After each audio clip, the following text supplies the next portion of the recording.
What is up? Welcome into this Monday morning edition of Pushing the Pile, brought to you by FanDuel Sportsbook. Make every moment more. Week 12. Week 12 is flying, dude. You know, and not in the books. We got Monday Night Football. But it's flying. It's all flying because we're having, what do they say? Time flies when you're having fun. Hell yeah, bro. And it's been fun to watch. There's been so many ups and downs this year, bro. There's been a lot of unexpected things. We had Bryce Young yesterday go out there, compete with Mahomes. There have been roller coaster seasons for certain franchises and certain players, too. Yeah. And Bryce Young, we'll get to that one. But one franchise where the roller coaster has been on a pretty consistent just dip, the New York Giants. Yes. Friday, they cut Daniel Jones. Sunday night, they had to watch Saquon Barkley go for 250 plus in a dominant 37-20 win for the Philadelphia Eagles. They had to watch Xavier McKinney get his league leading, seventh pick? They had to watch all these guys that they let walk this offseason who could have been franchise cornerstones. Young, second contract players that obviously the previous regime drafted, David Gettleman, but darn good players.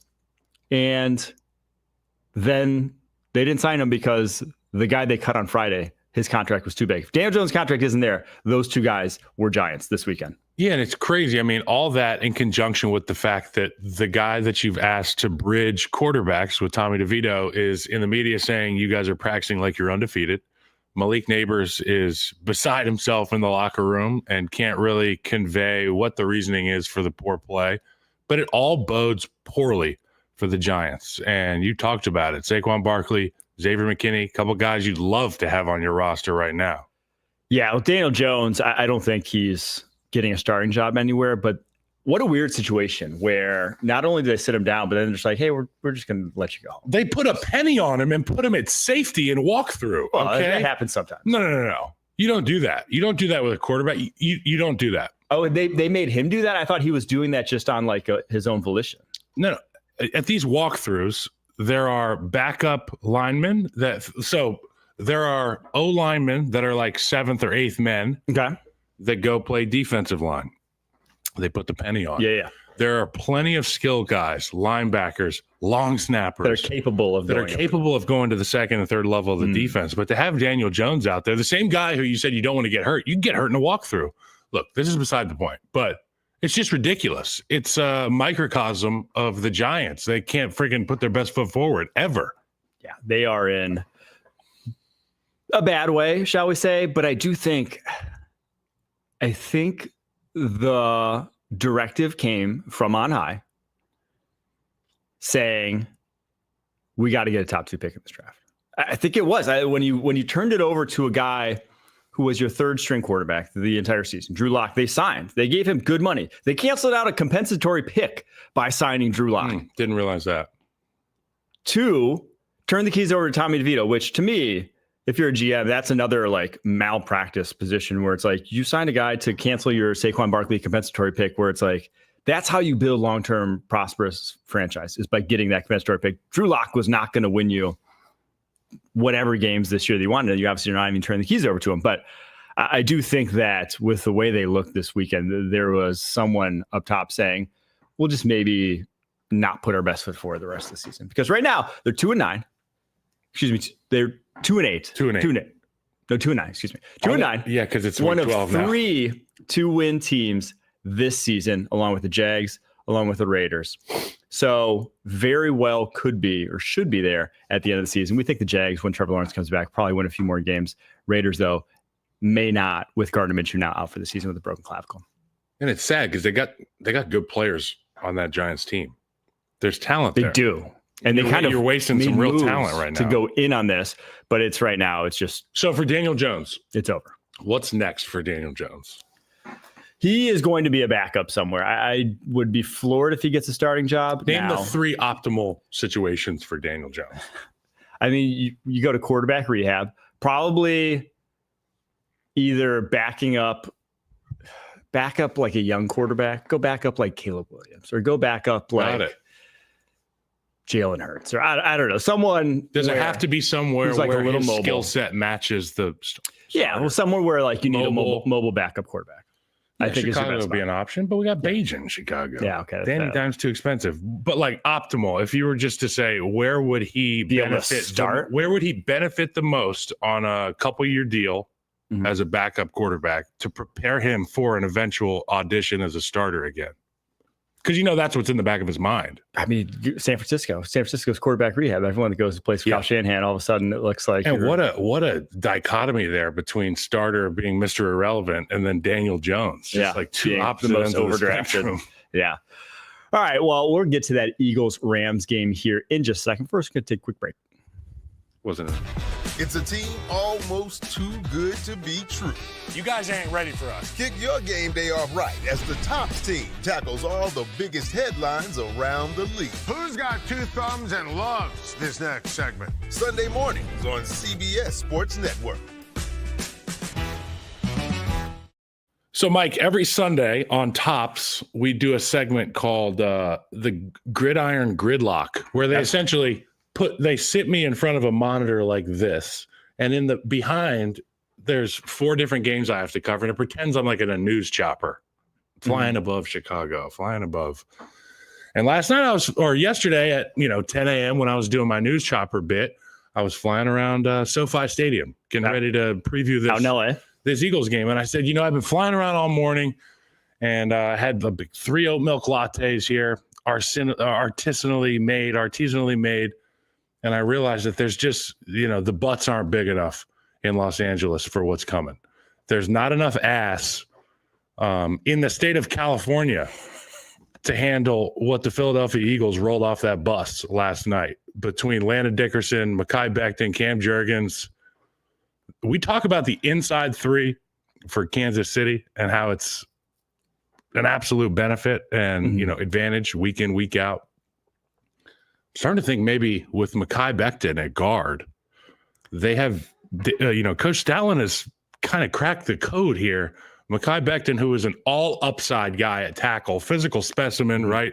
Inexperienced, but a guy who could end up being an all pro level tackle. They moved him to guard. He had injury issues. You would think that moving a guy to guard would contribute to a guy being hurt even more, but he's been a stalwart all year. He's gotten better and better and better, particularly in the run game. And last night, you saw this Eagles team roll it out. And Pete Prisco said it on Twitter, big people matter. You got to start your franchise with big people. And that's what they've done in Philly, both sides of the ball, ass kickers. And I love it. The Eagles rolled last night. Saquon Barkley was dominant, but you can't do the conversation without talking about ass and mass up front. It was a great weekend for my take that offensive linemen had never been more valuable. And now running backs, we'll get to the running back value conversation here in just a second. Your tweet was crazy last night. That was like about running back share and where they've gone from a cap perspective. But just to touch on the O-line first, I remember saying on Thursday, I was like, I like the Rams, but they are so undersized along their defensive front. And the Eagles are so oversized along their offensive front. They go 350 plus. Left guard, left tackle, right guard, right tackle. 4 out of 5 guys, 350 plus, and then the center can fly. So you saw that game, just leaning on them. Inside zone, cave in or one side of the line. Outside zone. Great Wall of Dallas did. They had monsters at guard and tackle. You get outside zone, you just get this like semicircle forming in the middle of that. It's just like, I don't know what you do against this Eagles run game right now, unless you can match size for size, unless you have dudes up front. You can't just do it with numbers. Who's got the guys that are going to sit on the – who's got them? Who's got that defensive line? A lot of teams around the NFL, and that's why they put up 37 on the Rams when going away 37-20. But let's get to Saquon, because not only is he on pace for a 2,000-yard season, he's on pace for a 2,000-yard season in 16 games. The old schedule. OG 2,000-yard season. The old G CJ 2,000-yard schedule. Now, unfortunately, we would very well could see a situation where the Eagles will have a meaningless Week 18 game. And so we may not get to see him challenge the NFL rushing record, Eric Dickerson's single season. But the value they are getting from the running back position, Saquon Barkley, if you had to guess, how many people in the NFL make more per year right now than Saquon Barkley? What would you say? In terms of percentage? Just no, a total number. How many people in the NFL are making more? How many people? Give me a ballpark of how many people are in the NFL. So 50 per team, 30 teams, 1,500 people. Okay, 1,500 people. So I would say that 900 people are making more than him. Okay, well, that's not the case. It's 188. But still, That's a lot. I just know how devalued running backs because are. every rookie contract is less. So you get like so you're saying total players. Yes. See, I'd have to go on percentage. I would say that like on the field, he might be the second brokest guy on the field, because when you talk about who's on the field and what they're making, cornerbacks are making what? Yeah. Oh yeah. In terms of receivers are making what? Tight ends are making what? Guards are making $15 million a year. Saquon's at $12.6 million a year. Gabe Davis has a higher average per year than Saquon Barkley does right now. So when I say 900, I just, I'm talking about the value of the running back position. The crazy thing to me is that Adrian Peterson back in 2011 signed for more money per year than Saquon is on right now, 13 years later. When the cap was $120 million back then, the cap is $255 million. I think we've overcorrected running back contracts. That's the tweet that made me go, what? Yes, we have overcorrected because right now, so just as a percentage of the salary cap, that contract that Adrian Peterson signed was 11.8% of the cap back then. The highest ever was Barry Sanders back in 1997, 15.8% of the cap. Saquon is only at 4.9% of the cap right now. Is there ever a world we could live in fiscally where we pay players like a meritocracy, essentially, where they're paid based on their share of the offense? So I'm not sure how I would word that. Performance enhancers to certain degrees. I think that's for rookies though only. If you outplay your contract, accelerators, you get more money, but not for veteran contracts. Unfortunately, you can have Pro Bowl and whatnot bonuses. Yeah, I understand. There's like playoff bonuses, time played bonuses, but at what point when you're 60%, when you're that good, offense, well, you just hold out next year is probably what you do if you're Saquon Barkley. You talked about the record and how they're going to have a meaningless game at the end, most likely if they keep it up. Earlier in the year, he had an opportunity to break an in-game record, and he gave the ball to the young guy. You know what I'm saying? Sirianni walked up to him. He's like, "What was that one? You just wanted 100 yards, wasn't it? Just 100 yards? No, it was like a single game. What would it have been?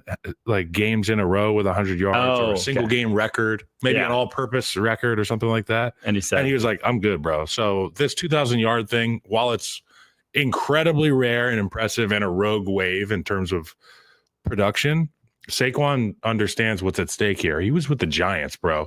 He's on a Super Bowl caliber team now. He needs to be healthy for the run. Yes. I'm ready, though, after this game with the Eagles to say some irresponsible things about how good they are, because that's a good team that's on the road, and that was demolition. They were completely outclassed. And now things may have been different. The Kyren Williams fumble early on, like if they get out to an early lead, maybe the pace of the game looks a little bit different. But you just look around this Eagles roster, and we always knew they were insanely talented. But especially on the defense side of the ball, they are playing to that talent now.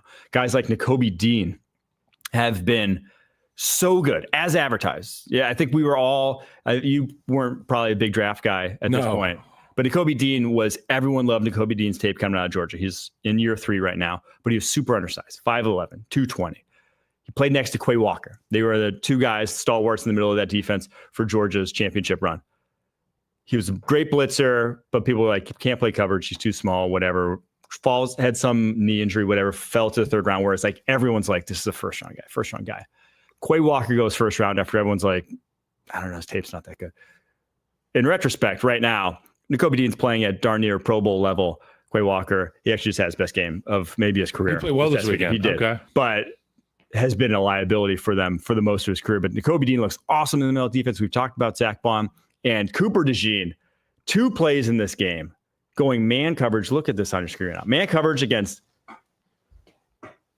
that one's white on white crime there. That one's against Cooper Kupp. This one's against Puka Nacua in the slot. Look at that. 2 PBUs that are just, you add that guy. And his hip like a pocket watch, son. To an already, we've talked about Quinyon Mitchell there on the outside that you can see, but he has been so good in the slot that with this defense now that looks like, and we saw the stats up there early on the screens, from week 6 on, it's been top 2 defense, if not the best defense in the NFL. 14.7 points per game since their bye week, 226 yards per game, which is utterly absurd. That is over that span. That's the top defense in the NFL. There's no doubt in my mind. Those are insane numbers. And what they just did to the Rams was amazing. So when you play that kind of complimentary football, I think the top 2 teams in the NFL right now are in the NFC.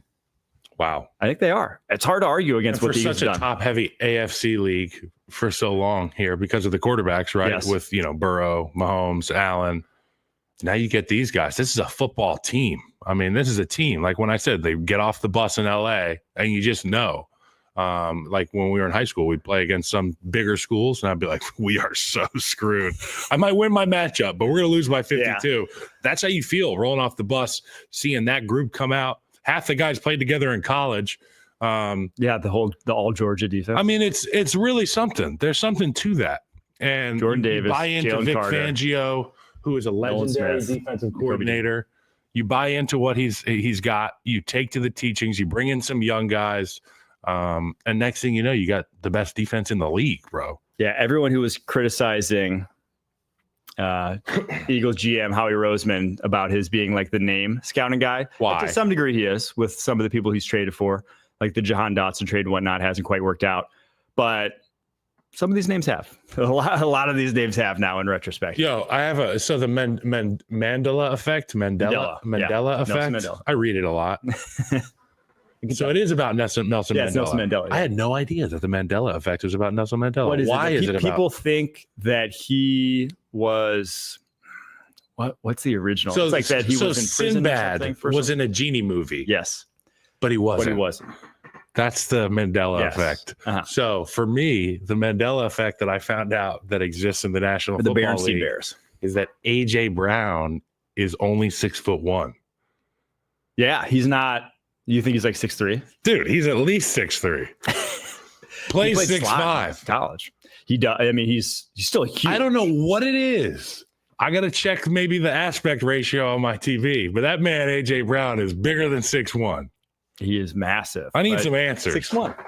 That actually, I Googled it. If you would have just guessed, if you just different ways, I to guess, I probably would have said 6'2", because I knew DK was the taller. He was like the rangier, taller guy coming out of Ole Miss. They're the same class. So you got some advanced scouting on me. But I didn't think he was. I knew he wasn't like a height. I was shocked so much so that I tweeted it out. And there's a lot of people that believe the same thing I do. Interesting. All right, let's get to effect. The Vikings at Bears. One of the multiple just insane endings this weekend. Bears come back down 11 in the final couple minutes of that game, still losing overtime, 30-27. Vikings, though, don't cover, which hurt my wallet a little bit because I doubled down on that one a few times throughout the game. I bet the Bears +3. Well done. So you pushed. Is that a push? Doesn't that mean I'm safe? Well, if it was +3.5. Tie go to the better? Tie does not go to the better. Like baseball? You just get your bet back. Okay, that's good. This was, though, Caleb Williams' game. I think the first time you really saw the like all the tools, right? Why everyone was like ogling this guy in the draft process. You haven't seen a guy like this, and you've seen it in flashes. I think you actually saw it for a game here with Caleb, and now there's still some bad, but some of these rips. That one was the one that got him in the field goal range right at the end of the game. This was 1 second read, 3 guys. So they asked the Vikings defense after the game about Caleb Williams, and they were all really surprised by his arm talent. They said, look, we knew he had arm talent, but you can see with some of these tight window throws, these defenders think that their feet are in the right position. They have time to get there. Not particularly on that one, but on this one to the right side. People think they're safe. Windows close quick, man. With this guy, the ball's out quick. And you know what? The gimmies are now just that. The spectacular plays you have a chance on, the mobility. The only gripe I have is at times he was in that pocket a little too long. In overtime, he took that sack. Terrible sack to take. It was about a 12-second sack. That one, 100% on him. But my God, he was awesome. He had the 4th down to Keenan Allen, was it? That he just a little too hot. He's got an incredible arm. You saw it on those throws. You don't need a quick out to be showing off your arm talent, right? He needs to take some off of those underneath ones because your margin for error on those, if a guy just doesn't have time to adjust when you're really rocketing it in there the way he does on some of those. So those are like my gripes, but so many times he eluded tight pockets. He got to his second reads on time. Trusted protection.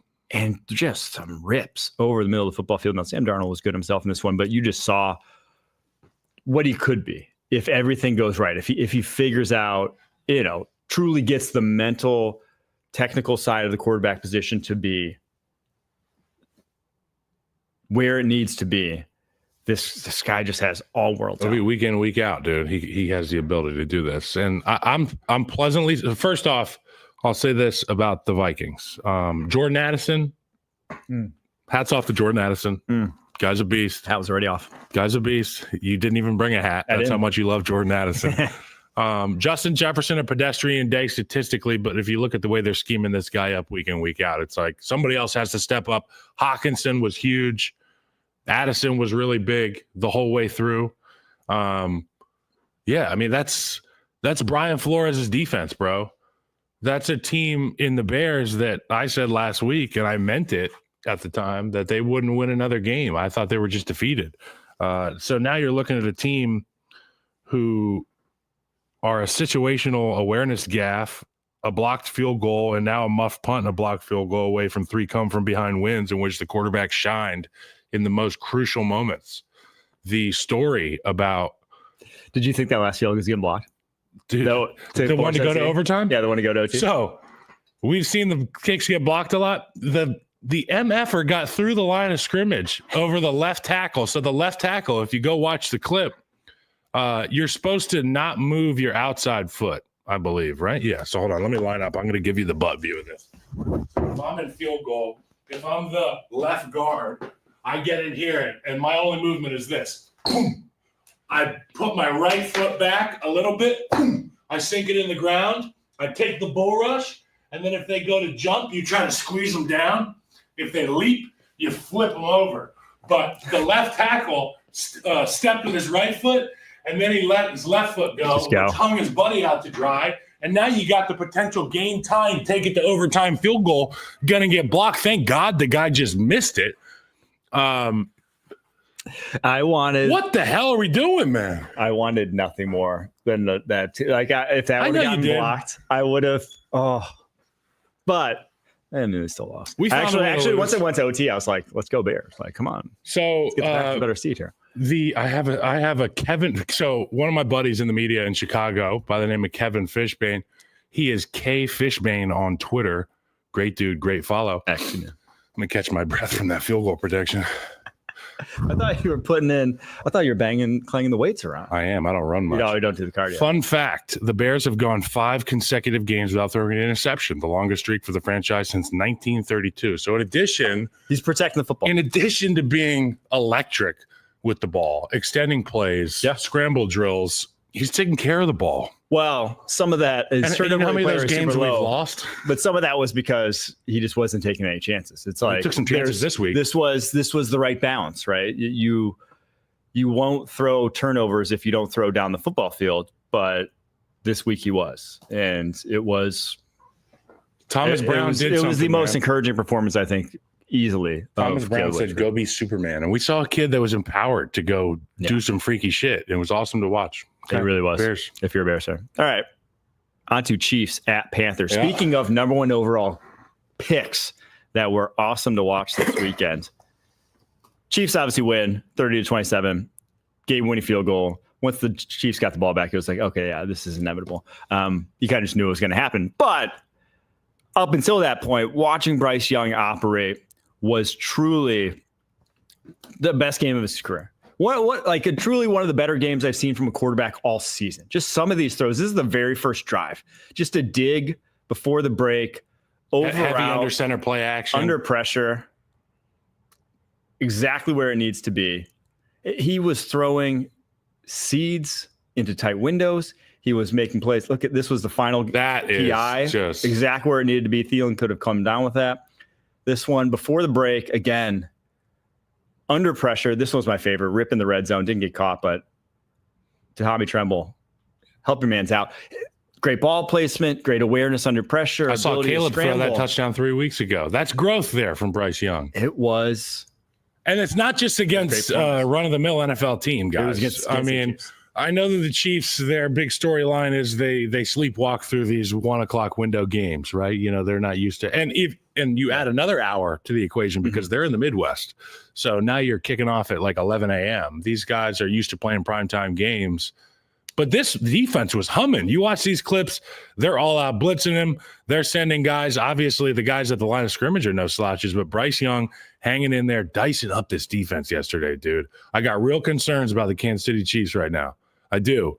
Defensively, question marks. Left tackle, we talked about the question marks. Right tackle, we've given it kind of some space, but now both. Well, he's got grace because the left tackle has been such a problem. But Juwan Taylor, another problem. A problem in this game, and it's not like DJ Wonnum, Jay McClowney. Those are not world beaters that you're giving up all these pressures against. And I think for the Chiefs defensively, they don't have a number 2 pass rusher. Their best number 2 pass rusher is truly like an off-ball linebacker. Karlaftis is fine. If you have a bad right tackle, he can make life uncomfortable for your quarterback, but he's not a guy where it's like third down. He's not threatening edges you got to worry about. Yeah. It's just Chris Jones. And so if someone can handle Chris Jones. I wish they would reduce Karlaftis a little more and just let him rush the interior. Just let him get over a guard and make somebody piss their pants a little bit. But the Chiefs, I think they just have that issue, and they're just not that good, right? I've kind of been saying it, and I hate saying it every week, but if you go by just their point differential, so they're 10-1. They've lost one game all year. They don't even rank first in the AFC West in point differential. They don't even rank second in the AFC West in point differential. They are third in point differential in the AFC West. They are 11th in the NFL. If you use Bill James's old Pythagorean wins formula, which was just basically, it was a baseball. B squared equals C squared. It was a baseball formula for saying how good a team is, because basically runs can be random when you get them, but the more you score, probably the better you are. Yeah. They should have only 6.9 wins by that Pythagorean win percentage. So they're like 7-3, 7-4. They are a good team. They are behind a lot of people right now in the AFC. If you're just neutral field, what would the line be? What would Vegas be betting them? I think there's at least probably 3 teams now in the AFC that I love this team so much. They'd be behind. But destiny. But they definitely are. Right? There's no one. Chosen ones. There's no one that wants to see the Chiefs, right? You still know that even if you're up on the Chiefs, they'll come back, that you're not going to just put them away and stay away from them. They will be in every single game. And that's what makes them that healthier. I'm glad Pacheco wasn't back. I think they sit him until like week 16, to be honest. I think we get him I think we get him for a game and a half, maybe at the end of the year, to get his legs under him. And then we roll, because we're going to be getting Hollywood Brown back. We're going to be getting Isaiah Pacheco. I'm not sure what the Rashee Rice situation is. But look, the reinforcements are coming for the Kansas City Chiefs. Travis Kelce has been just dormant enough to have a great run in the playoffs. They just can't drop one of these, right? They just can't afford right now to. They obviously weren't dropping against Panthers. This right here is ridiculous. I got home from work yesterday. By the way, sat on the runway for an hour and a half at LaGuardia before we took off. It was ridiculous. I'm not going to say the airline. You keep getting stuck on runways. I don't think I've ever been stuck on runways. Fly out of big cities. They get you out on time. There's tons bullshit. All right. You know what else is bullshit? The fact that Travis Kelce would have to get 3,000 more yards to pass Tony Gonzalez. My rookie year. How old was Tony Gonzalez when he retired? So rookie year, I went to the Pro Bowl. They gave me a tiny little star. Like those 5-star notebooks we got in school? Yeah. With the little stars. So a little bit bigger than those stars. You get 1 star for every Pro Bowl you go to. So my name I got a big jersey and 1 tiny little star. Gonzalez, 2 lockers for me. He's got like the stars wrap around. He's got this United States flag. The stars wrapped around his shoulders. Okay. It was like 1873 United States. Yeah. He was a colonial. But I mean, for all that Kelce's done year in, year out, the fact that a guy has $3K more than him is absurd. That's why they pay him the big bucks to mail it in on TNF every week. Yo, I love Tony. Hey, don't make. I'm joking. But he's like a Labrador. He's like a Labrador. You know. He's always smiling. He's happy to be there. He's very handsome. Oh, for sure. I mean, he was built for TV. Handsome. Can we talk about the Panthers though for just a second? Yeah. Because I don't expect them to go on like a run and beat a lot of teams. They still are depleted from a talent perspective, especially wide receiver. He's thrown to freaking David Moore. David Moore is like number 2 in that offense. But this is the last 2 weeks. They're building something. Could Are we back in? Like, do we say he takes a little step back, but he's not asked the rest of the year? And this is his peak, like the last 2 weeks. He never quite replicates it, but he's never terrible.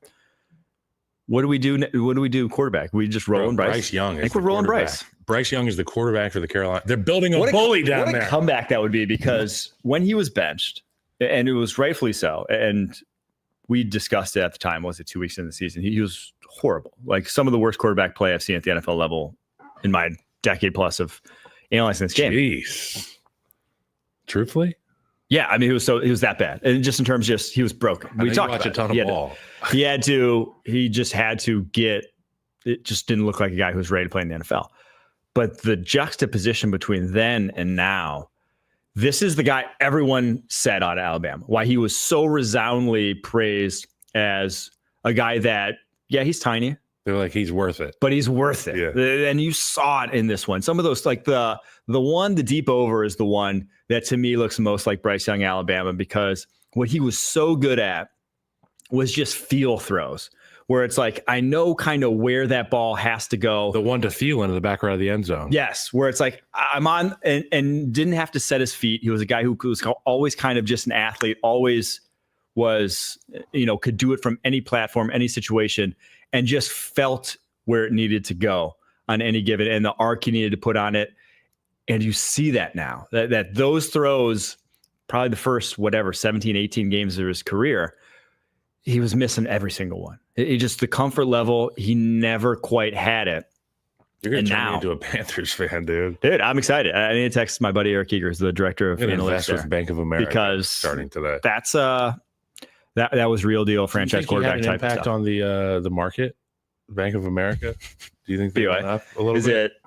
Is it skyrocketing? Yo, because Bryce. Yes. I wonder. I need a check on David Tepper, wellness check.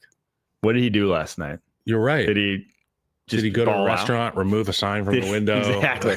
How many hats slap did he a server after last night's game in the Carolina, in the God, this Charlotte makes area? Me so happy, man, because we were roasting this guy, and rightfully so. We were just critiquing him. Mm-hmm. We weren't roasting him. We were critiquing him. And there's a number of these quarterbacks that this has been the case with. I mean, we said some not so nice stuff about Caleb Williams earlier. Bill Belichick made fun of him. My brother made fun of him. But he's balling. Bryce Young balling. And the guy that we crowned, Jaden, was good yesterday. No Jaden slander. He was good yesterday. Yeah. But he had a couple human weeks. But he is, yes. So it's like this stuff is all a lot closer than you think. I do especially think. And Bo Nix is a savage. Young quarterbacks, and we'll get to Nix, who's been lights out, could actually, we kind of gave Jaden Daniels Rookie of the Year.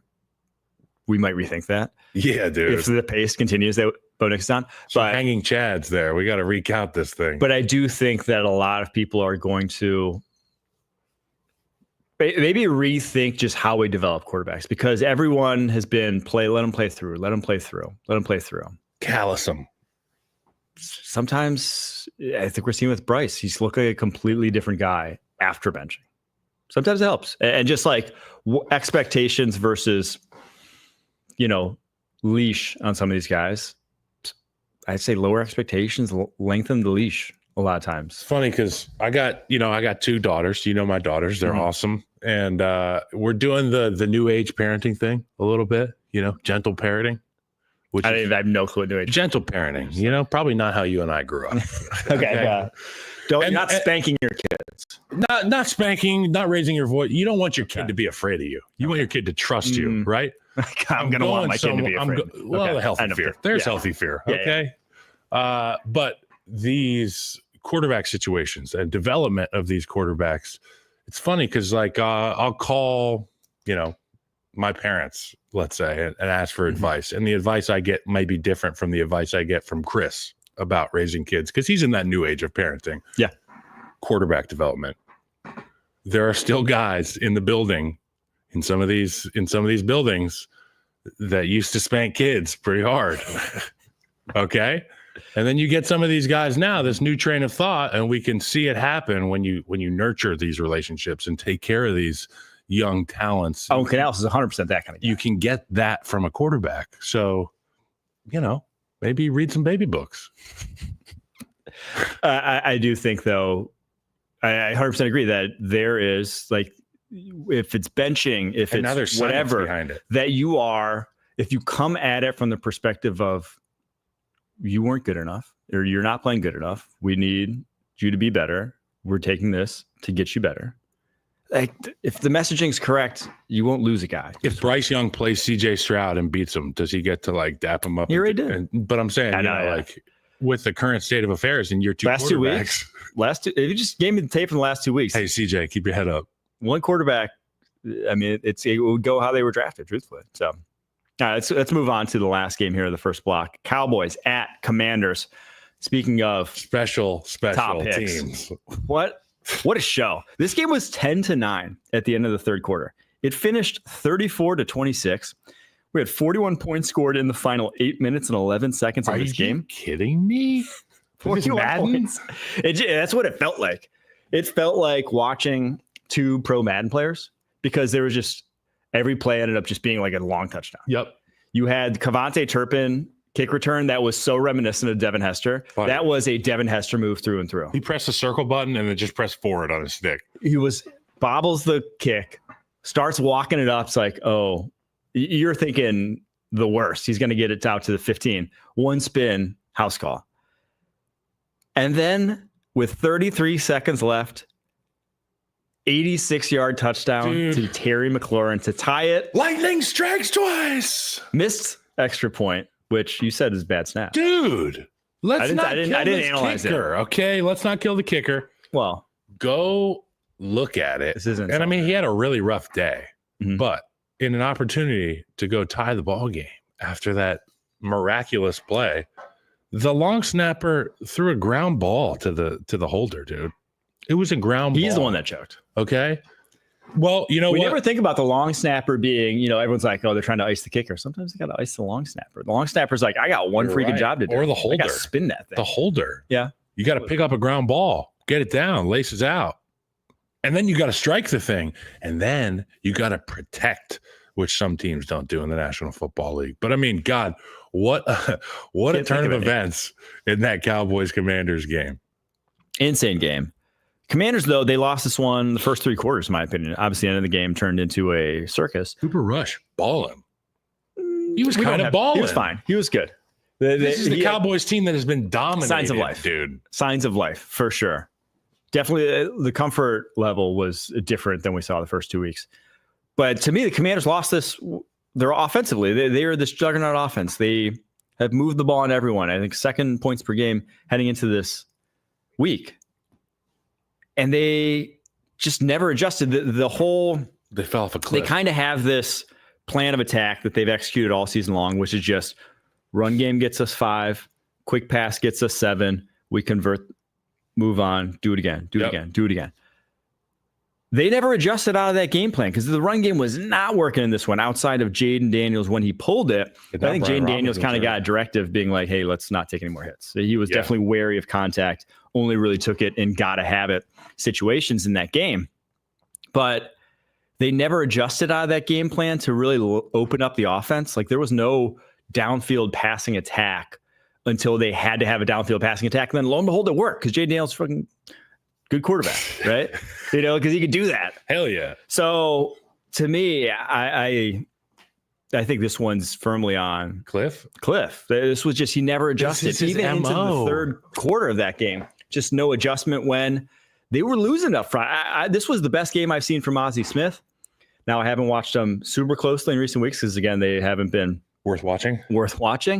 But they just let him penetrate in this game, and he was actually affecting some running plays far from the liability early on this season, which is huge, obviously, for Cowboys going forward. In that scouting report every week, be like, yeah, we can run at this guy. When he drafted DT in the top 32 picks. It better be a glass at minimum, especially like with who Ozzie Smith was, because he wasn't supposed to be a pass rusher. He was supposed to be a run defender. That if you drafted a first-round defensive tackle, defend the run, that guy better freaking be able to stuff the run, dude.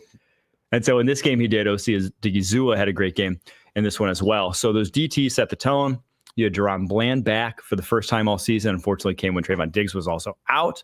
But Bland looked awesome back from injury. So signs of life for the Cowboys for some of these youngsters that maybe this could be a quicker turnaround than we thought. If Mozzie turns into a real deal, if again Duran is healthy the whole season, might have been a different story. More issues than just Cliff Kingsbury's expiration date year in, year out for the Commanders. Defensive head coach, a guy who's a mastermind. We give him his props all the time. Dan Quinn. You got to have your defense up for this game. You're playing against a backup quarterback. And the final touchdown, Schoonmaker, was a pure just bust. They were, no one was on the same page. If you're a Commanders fan, this is like, this sucks right now. So 34 points, though, is a little misleading because of how it all went down. 2 kick return touchdowns. Yes. It was really 20 points.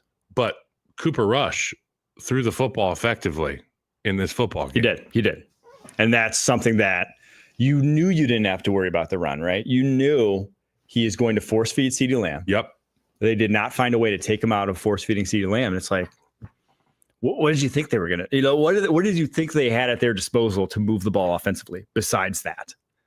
And unfortunately. And now this NFC East is just hilarious because beginning of the year, we're like, man, the Eagles suck. Man, the Cowboys suck. Man, obviously, we're not even going to talk about the Giants. But the Eagles are rolling. Cowboys just beat the Commanders at home or in Washington. It's wild. Commanders still likely onto that last wild card spot. There's not a lot of competition right now. Yeah, which is weird to say because the NFC playoff picture kind of looks set. I'd be very, very surprised if the only thing that's really up for grabs is like the NFC West, NFC South division winners.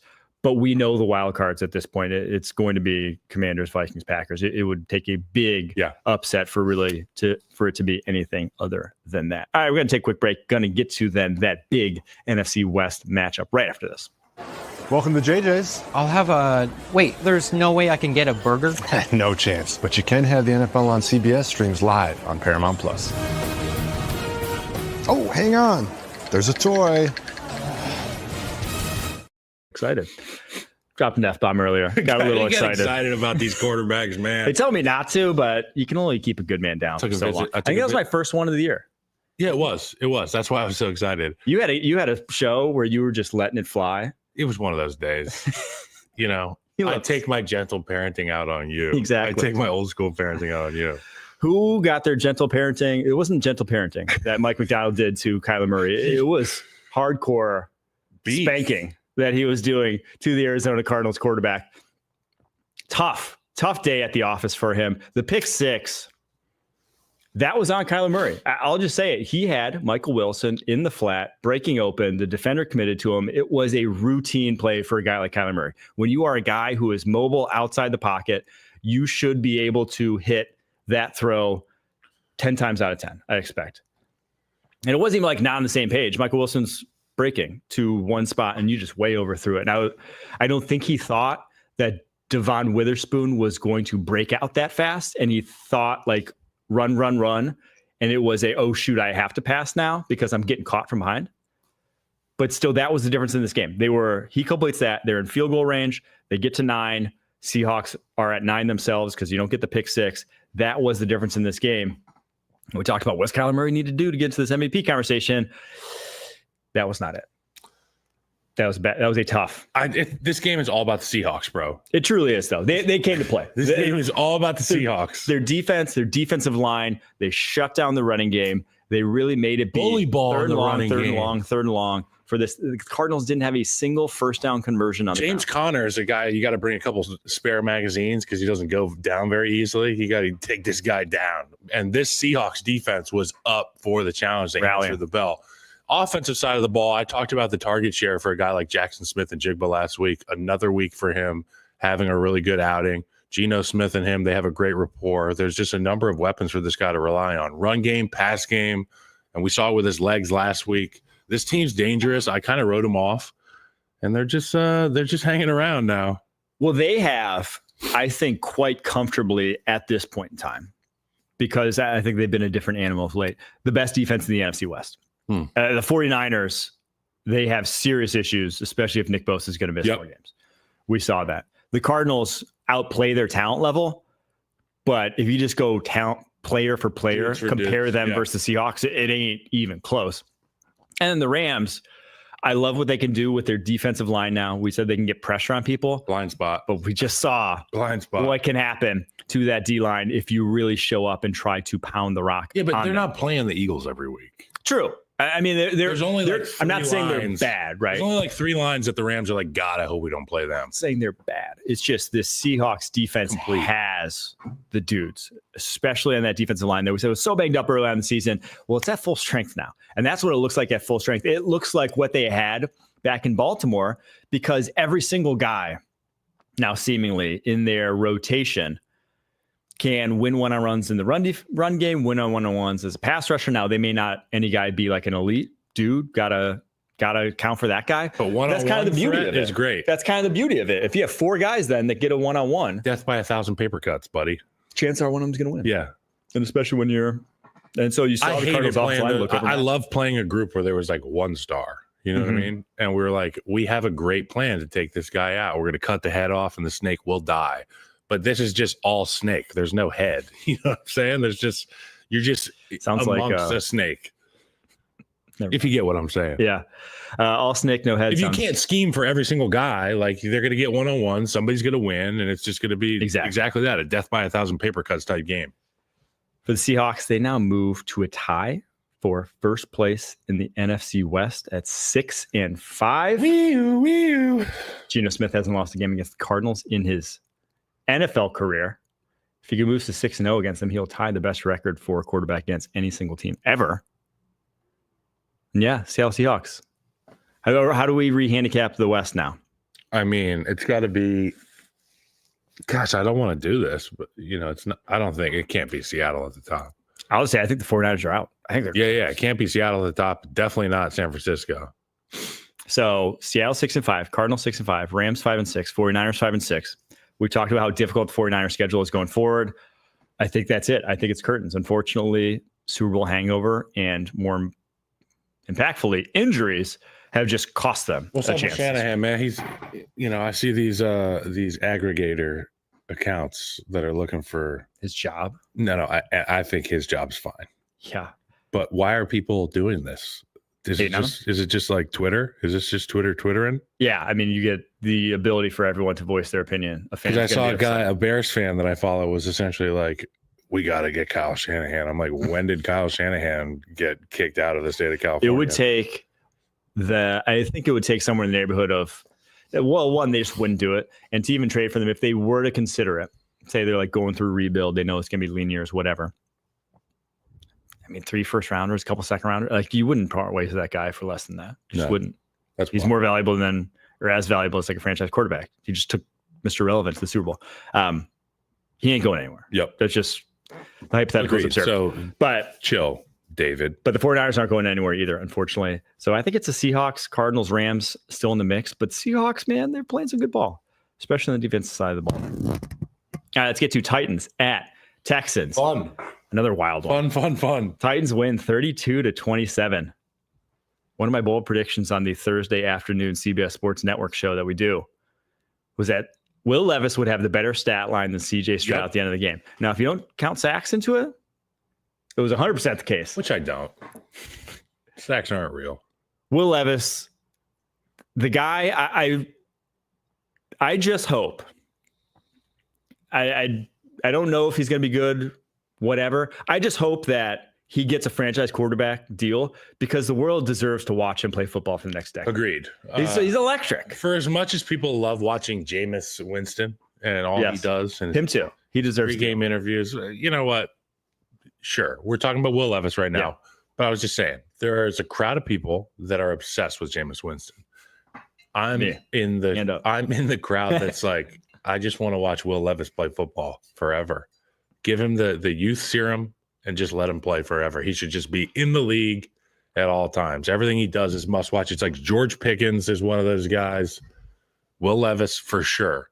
I have a theory that Jameis. He actually enjoys taking the sacks. Yeah. That he needs the contact and it makes him stronger. He kind of fetishizes getting beat up a little bit. Exactly. He's like into that. You just saw him in this game. I mean, semi-clean pockets. You just sprint into a defender. Like he'd rather try to break a tackle than throw the ball away. It's like Tua lead blocking with his head or trying to tackle with his head a couple weeks ago. I mean, he just likes this stuff. If Tua played stylistically like Will Levis, he would. Let's not go down this path. It would be dark. It'd be a dark path to go down.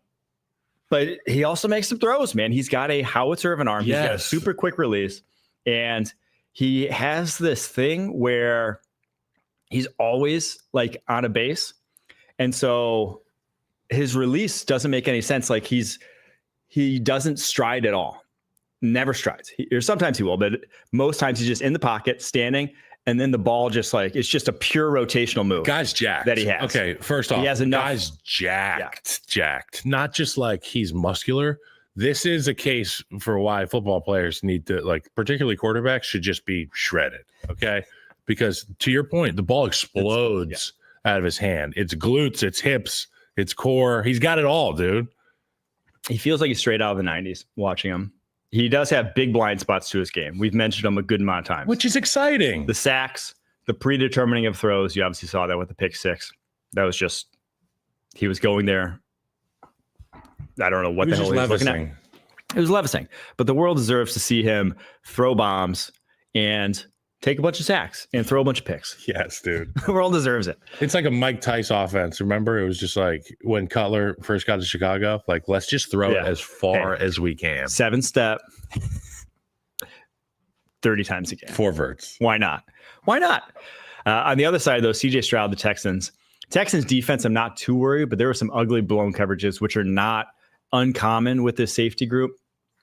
I think Henry To'oTo'o was the guy responsible for the big Chigakonkwo touchdown. That was just him biting on play action. But then you had, oh gosh, I'm blanking on the third round safety out of Kalen Bullock. I think you had Kalen Bullock kind of lollygagging it, coming after him.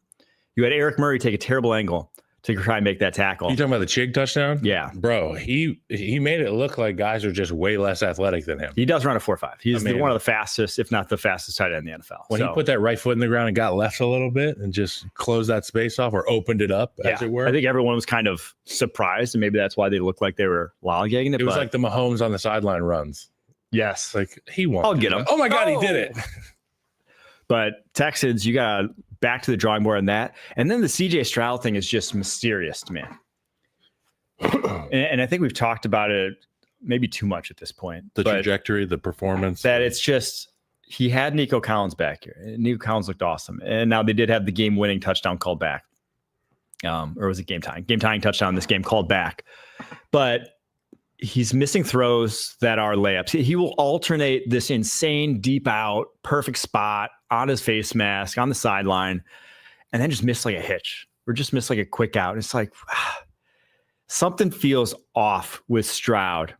And we talk about developing in these young quarterbacks and the arrow that they're on. And with, Bryce, it was like this down, benched up. CJ Stroud is just kind of this like slow down word arrow that it feels like every week you think it's going to get better, and it's just this kind of meh. Because we've seen such high-end play from him. I think that's the biggest thing. Is that it's not that he's not a good quarterback. He's obviously a great quarterback. There were points last year where I was on the couch watching this guy play. I'd look at my wife and I'd be like, I think this is the best quarterback that ever played the game. But that's what the flashes just made it look easy. And his ability is so incredible that if you're a Texans fan, you're worried. You're worried more about the situation and what's going on behind the scenes that are making this the case. Because I think the talent will win out in the end. He'll get to that consistent elite quarterback play that he flashed as a rookie. But you got to start asking questions about why. And I think they need to be answered. That's what they say in Houston. Why? Why'd you do that like that? Good Houston accent. All right, let's get to the Broncos. I went to a wedding in Texas one time. Oregon baseball guy, teammate of mine, or schoolmate of mine. And so he said, I was single. So he's like, bring a +1. So I brought my homie, Colin. Rest in peace, Colin. Great guy. But we went to Texas. And I was like, I'm bringing my buddy because I know that there's like, beautiful girls, cool people. The guys are the bros in Texas. It's going to be a great time. I'd never spent any time there. We flew into Dallas. I landed, called the groom, and I was like, all right, where are we meeting you? And he was like, Where are you? And I was like, just landed in Dallas. He was like, well, the wedding's in Houston. So we drove. You're not So we close. drove to Houston. It's like a 8-hour drive. You're not close. We are idiots. You went to And I said, why? the biggest state in the country. I remember I said, I'm Outside in of Dallas. Alaska. And there was like a 10-second pause on the phone. Weddings in Houston. I actually did that for the Senior Bowl one year. Senior Bowl's in Mobile, Alabama. Oh, I've been there. It's the reason I got drafted. Yeah, you were there. Okay. So I was supposed to fly into Mobile, but then fly back from Jackson, Mississippi, because I was going to visit my brother afterwards who lived in Jackson, Mississippi. Well, it turns out I just booked a round trip flight to Jackson, Mississippi. So I had to not only I had to go to Jackson, I had to rent a car. Rent a horse. I also had, because I had our rental for a bunch of people from PFF that were going to the Senior Bowl. I had the rental car in my name. So they couldn't even get the rental car when they got to Mobile. I have to buy a rental in Jackson, drive down, and it's like 3 hours away. Yeah. That late at night, Monday night, rental place is closed when I get there. Mississippi It was a closed. disaster. So we're not The above, southern who's states not will above get you. getting a flight to the wrong city. Someone who hasn't missed a flight though, Bo Nix. Broncos 29-19 win going away from the Raiders. Bo Nix's last 5 games, 11 tutties, 1 interception, 260 passing yards per game, 69.7 completion percentage, and 7.4 yards per attempt. There's that roster pick again. Look at those. He now leads all rookie quarterbacks in passing touchdowns, 16. If you extrapolate those numbers, so what he's been on, and you can even date it back to like post that Jets rainy game where he couldn't even hold on to the freaking football. Post that game, he's on pace for like a 4,000 yard season. If you just extrapolate that for the entire year. For a guy who we were like, he's not very explosive down the field. He's not taking chances. He's just efficient, takes care of the ball, and he just wins. And I think people are coming around to And what I was saying since like January. This guy was made to play in Sean Payton's offense. If there was ever a quarterback in the draft, and why I thought when so many people were upset that they picked him or couldn't believe that he went that high, it's like, yeah, maybe not for everyone. Yeah. If you were to plug him into, other situations around the NFL, sure. But that offense, it just made so much sense. And you're seeing it. I mean, just not putting the ball in harm's way, not making a ton of mistakes, just moving the chains consistently. And they're putting up points now, 29 in this game against the Raiders. Now, not too much to say. It's all Las Vegas Payton. Raiders. Sean Payton said, I give those guys a lot of credit. They came out here and played hard. And then he paused and he goes, they lost, but the Raiders played hard. I'm like, dude, they have the most. I mean, Sean Payton is like a movie character head coach. Bo Nix They is made like a movie about him. a Hollywood cat. Yeah. Have you seen that movie? With Kevin Paul James? Blart. Yeah. Yeah. I haven't seen it. I haven't Was it either. good? No. We should do a Yeah, live watch. I assume it's not. You said no. We need to do a live watch of that and maybe that Patriots player documentary that I won't even name on the. Oh, I've seen the documentary, but I haven't seen the new show. Yeah, the show. The show-cumentary, whatever those are called. Shockumentary. Shockumentary. There you go. There you go. We'll do Some that. shocking moments that I Maybe saw. We'll do that. But yeah, I don't even know where I was going with that. But oh yeah, Bo Nix. He's like a movie character, right? I mean, Yes. you see him talking shit to the defense yesterday. His crazy eyes. Getting fired up. His crazy Tyree eyes Wilson. are real crazy. You can tell crazy, and he's a little bit nuts. And I think the guys on that roster feel it. You saw Garrett Bowles run up to him in the post-game interview, say best rookie in the class. I mean, the guys in that locker room feel really, really good about this dude, and I love it. Good for Denver, dude. Broncos.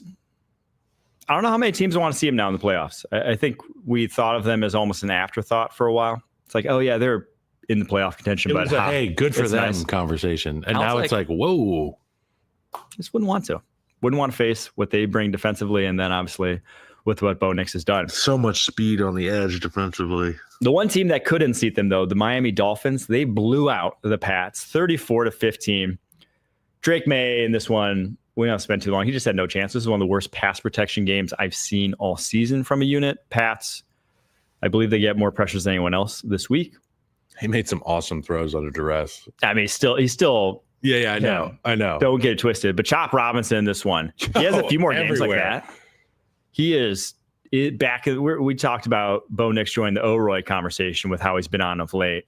He could join the D-Roy conversation. Sack and a half for him I don't know the total number of pressures, but I saw at least 8. So there was one sack, and I should have sent this clip to Harry, but I bitched at length about tight end chips, running back chips. Oh, yeah. I know which one you're talking about. You know which one I'm talking about. So there was a tight end in line on the line of scrimmage next to the right tackle. And forgive me, I don't know the right tackle's name for the Patriots, but edge rusher, Chop Robinson. It was Chop Robinson, right? Speed. You got some speed. You get that tight end out there, and he literally accelerates Chop Robinson around the offensive tackle. Tackle doesn't even get a hand on him. Okay. I just because he pushed him like out. No, he just launched him. Like you know those cars. Remember those cars where we'd set up those loop tracks and you push him back into the thing. That's what he did to the damn D end. And now his tackle's sitting there with his, it was bad ball. Chop though, his foot speed for a guy 250 pounds, he looks like a slot cornerback. He's 250. Yeah. Wow. He just not to be Chop. He's got 225 wiggle and burst. Yeah, he really does. And that guy is going to be a problem for years to come. Dolphins, you got yourself a good one. All right. Oh, Tua. Let's just just Tua. I mean, the Dolphins. Now the screen game, Mike McDaniel is in his bag. Okay, and also if you're playing against this team, how about you be ready for a screen in the low red? Okay. Can we also talk about Gerard Mayo's comments? He's like, once they cross the line onto the field, they're not my responsibility. They're playing their. Okay, coach. So you're really taking what Andy Reid says. Andy Reid says, Tuesday through Saturday, those are my days. Mm-hmm. Sunday's your day. Now, Gerard Mayo takes that and he repurposes it and says, like, I can't help you when you're all your days. I'm like, dude, every day. Between being called soft and some of the comments that have been made recently by Gerard Mayo, I'm just like, how long is his tenure going to be? Pats are seeing how the other half lives at head coach, unfortunately. Yeah.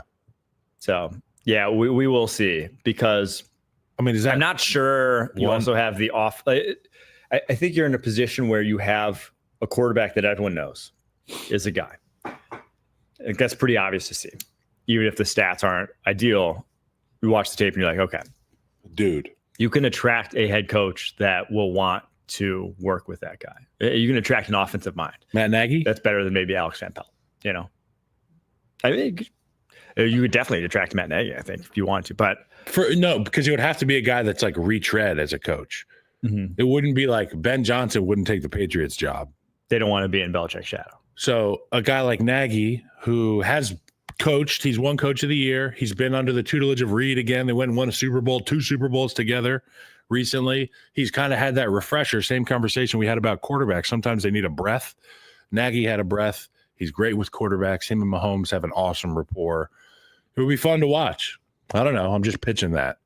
I do think, though, he has may not be all his fault, but there's a good chance if I was, head coach of the Pats, my eyes would be wandering. Not head coach, gosh, my owner of the Pats, Robert Kraft. Yeah. Is there a better guy for the job? My eyes that's natural. I mean, they do it with running backs, with quarterbacks, with O-linemen.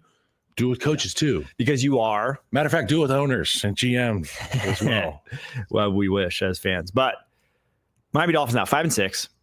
7-5 is the last wild card of the Denver Broncos. I told you Johnny Phillips was going to go off. I don't know if Johnny Smith, not Johnny. I'm talking about Jalen Phillips. Johnny Smith. Right now, I think they could work their way back in. It's just unfortunately teams are playing too well. Broncos are playing too well. Chargers are definitely playing too well. Too little, too late. Ravens are too good. I just think you'll get 11 wins is your last wild card for a 3 wild card. It could be a clear tier. As much as I love what Tua said about breaking, what did he say? I want to break some, preconceived notions, or essentially, I don't know the exact verbiage, but he was like, there is some sort of belief that the Dolphins can't play in cold weather. He said, I'm really looking forward to, breaking.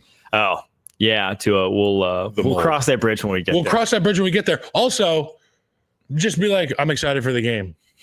Okay, because now you gave a guy like me who's a Twitter troll. As soon as you throw 3 picks. I am a Twitter troll. I will 100% take advantage of this weekend.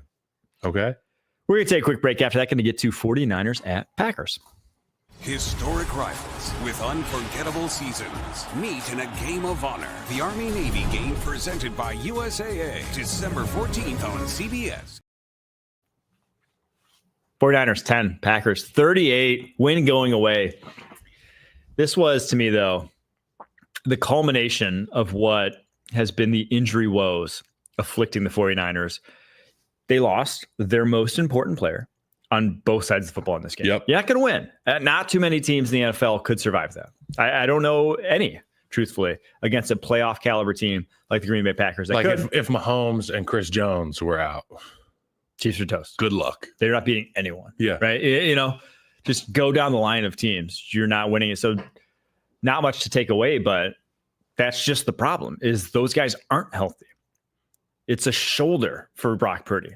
It's not like even when he's back, if it's afflicting him at all, it's like it's his throwing shoulder. It's Nick Bosa's hip. You know which team could win? That's how you turn the freaking corner. Like he did it just trying to get off the line of scrimmage. Those are injuries that hip sucks. Yeah. And they linger. They never go away. So the 49ers 5-6 now. I think the Eagles are the only team that could do it without a quarterback and their best With Hurts. defensive player. You put in Kenny Pickett, you take out Jalen Carter. Yep. They're probably all right. I think they're going to be okay. That's crazy. But that's, again, 49ers. When you're stars and Who's the scrubs. Lions' backup quarterback?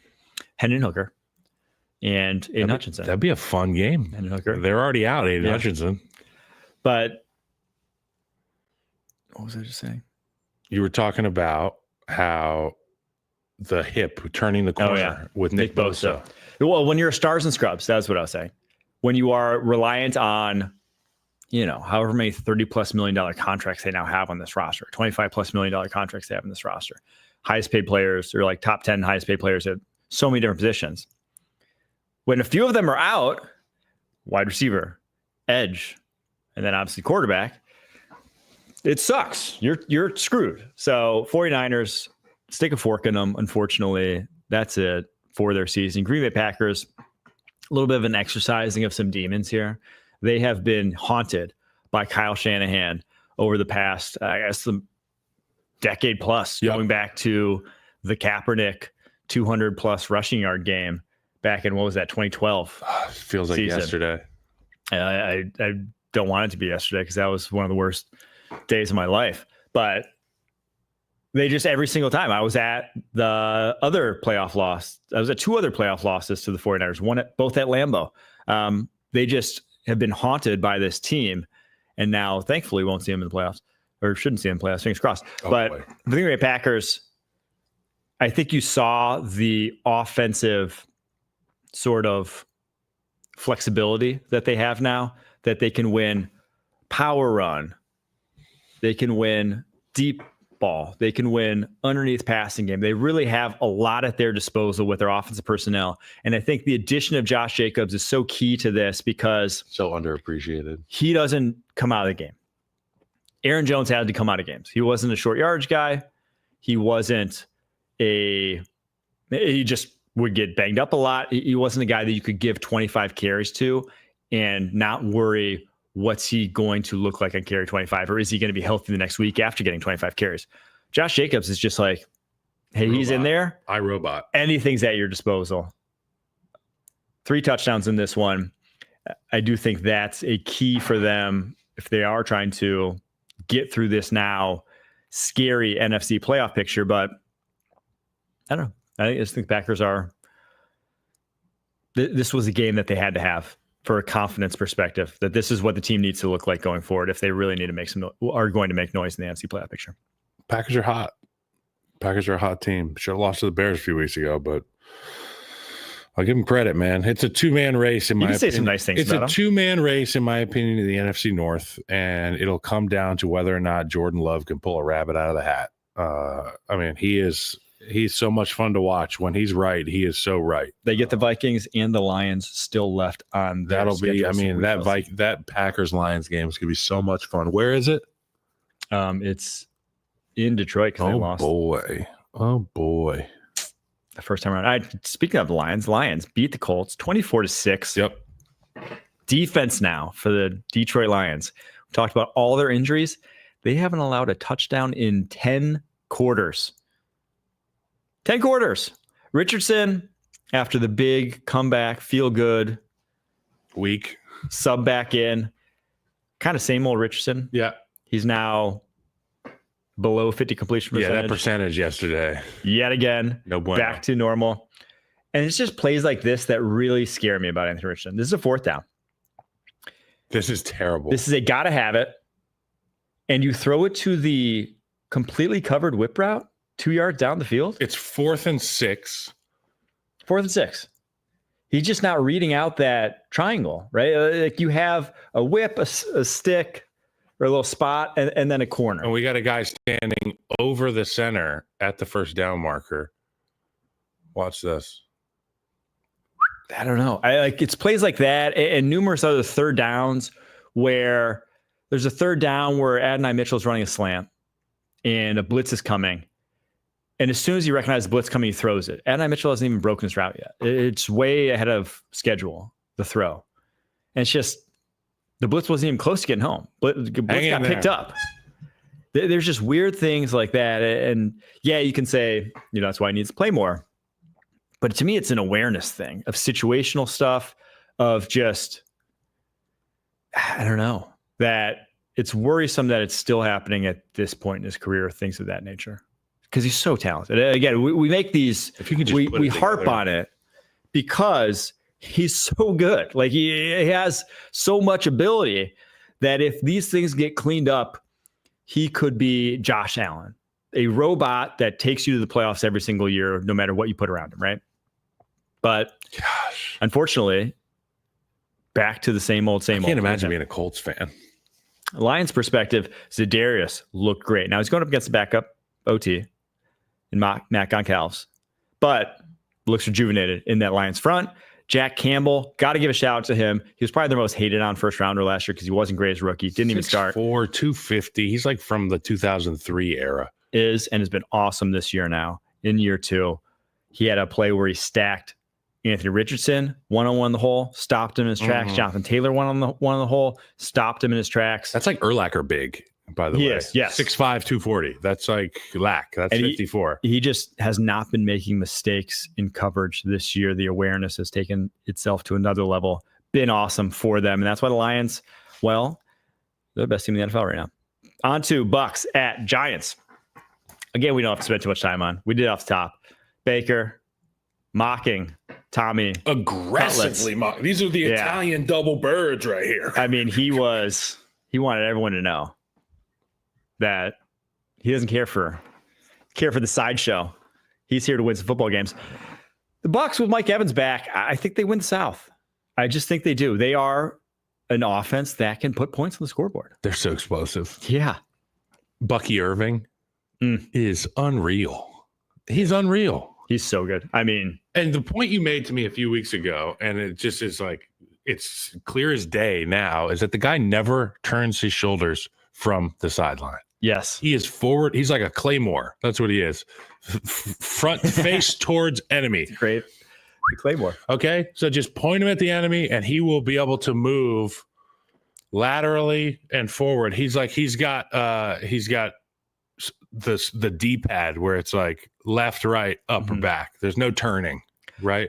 And when you do that as a runner, what that does for you, if you think about where the defense is in relation to, you're just aiming for it. Defense is like off to your side. If you're moving one way, you never get a clean shot to a hip, right? Like you always are kind of getting a partial shot on him, a glancing blow, because he doesn't square you up, but he also doesn't turn away from you to give you that side hip that you can just take him down like that. So you're always kind of grasping for one leg. You never get both legs with Bucky Irving. And that's kind of the beauty of why, 195-pound back, a guy who's really small for an NFL running back, can still be a guy who breaks a ton of tackles and is kind of a guy who can run between the tackles as well. So the Bucs, we talked about them having a really doable schedule to finish the year. And I'm sure doable. It's doable. More than winnable. They can run out. It's a MILF schedule. I wish for that one. But they're going to make a run at this thing. Mm-hmm. Mike Evans is back. What do you think their chances are? Through the playoffs or to win this division? To make some noise. I think the chances to win this division are pretty good. But win the division, I think, is going to happen. Mm-hmm. They need to, obviously, they're one game back of the Falcons. Yep. They need, but it's 2 games back because they lost the tiebreaker because they dropped. So they need the Falcons. to lose 2. So, yeah, basically they need them to lose 2. But they're scheduled down the stretch here. They got the Panthers twice, which look Can't believe nicer. they lost to the Falcons in that fashion in Atlanta. I know, right? In Atlanta, right? Yeah.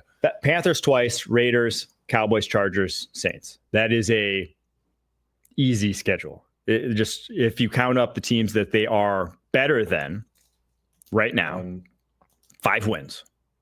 5 wins down the stretch. That's getting you to 10 wins on the season. So, yeah. But now come playoff time, I don't think you'd want to see the Bucs. No. Because they could score at will. They've beaten the best team in the NFL. They're the only ones that did.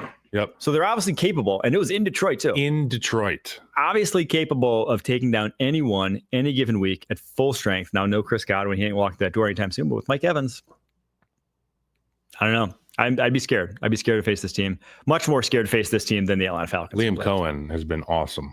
I wonder if he gets head coaching looks. Is it Liam Cohen? Cohen, because there's an E in there. There's no H, though. Just Coen. Yeah, it's interesting. Sounds like Cohen. All right, back to Thursday Night Football, and we'll wrap it up here. Liam. Where the Browns, in a snowstorm, took it home 24-20 as 3.5-point dogs. The over hit because everyone was expecting the weather. 36.5-point over under. Well, they didn't start scoring until it snowed. Yeah, it was crazy. It was a wild one. The bleacher banging on the broadcast. It was horrible. What in the world was that? It was horrible. It was like somebody got their Thanksgiving disposable It was like going platter. to a high school football that game. metal aluminum platter? Yeah. That like they cook yams in? Well, they were just beating that right by Al Michaels. He was pissed off, okay? He was cold, he was tired, and he was pissed off. Oh, it was a fun game. Steelers really have no one but themselves to blame, though. Another George Pickens crash out. And, yeah. And Jameis, he just makes some insane plays. Yeah. He has earned a starting job next year. I don't know if it's with the Browns. I agree. I don't know where it is, but he beat the Ravens and the Steelers. Yep. In four of his starts. 4 starts, he's beaten the Ravens and the Steelers. Obviously lost the Chargers and the Saints. But I think the Browns have serious regrets about not starting him from week 1. I mean, obviously they do. Everyone and their mother knew that as soon as they beat the Ravens. But Jags, Giants, Raiders, early losses this season for the Browns. All 1-score losses where they didn't even score 20 points in those games. I think Jameis starts, you can easily flip those. And then that just changes everything, right? It's not that, and those are all early games in the season that they dropped, whereas like as soon as those drop, like your building is deflated after what went down. The way that they dropped those games, the lack of offense, the investment in the quarterback. I mean, you were banging the table for Jameis Winston in like week 2. Dude, week 0. I just knew. You saw it last year. And we saw it actually with Jameis last year. Jerry Jeudy with a big play at the end of that game. I mean, he's getting paid. Okay. He better have some big plays. Love that. He's not bad. His contract was probably right where he should be. He's like, he is a guy that can actually get open in that offense. He should be their number 1 receiver now with no Amari Cooper. I do think, though, watching the Steelers team, I'm not too worried. You had Nick Herbig just eat Jermaine Ifedi up. 4 pressures, sack, fumble. He's the real deal in the second-year edge rusher. Snow conditions, a little bit of a fluke. Jameis Coaster ran to the upside. I'm not too worried, but I think this was the down game everyone was waiting for. What concerns me is what was confirmed to me in the post-game interview by George Pickens, that they just thought they were a better team than the Browns. They weren't up for it. And they thought they were going to just roll it out there and beat them. Not only that, George Pickens blamed the conditions for the loss. Oh, can never do that. Never point at the sky. You can't do that. Never point at the sky. I like that. My God. He doesn't take kind of that. Especially when you're in the AFC North. Team, coached by Mike Tomlin, rejuvenated by Russell Wilson, veteran leadership on the offensive side of the ball. I thought that they would show up ready for this game. And I mean, I hammered the Steelers in this one, and obviously I'm frustrated, but at the end of the day, that's a big letdown. I mean, this team had so much momentum. You go and you suffocate the Cleveland Browns in front of the nation, in front of the world, the football world, and you answer a lot of questions. This game leaves me with more questions than I have like feel-good solutions. The one silver lining, there's Steelers. Calvin Austin's a real weapon. Getting him involved in this offense more down the stretch is something I think could add a dynamic that they need. It's that playmaker, a guy with speed, a guy who get the ball in his hands, can create a little something. Obviously had a big day for them. All right, that'll do it for us. We'll be back tomorrow breaking down Pete's power rankings and the big Ravens-Chargers Monday Night Football, the Harbaugh on Monday Night Football. Until next time, keep pushing.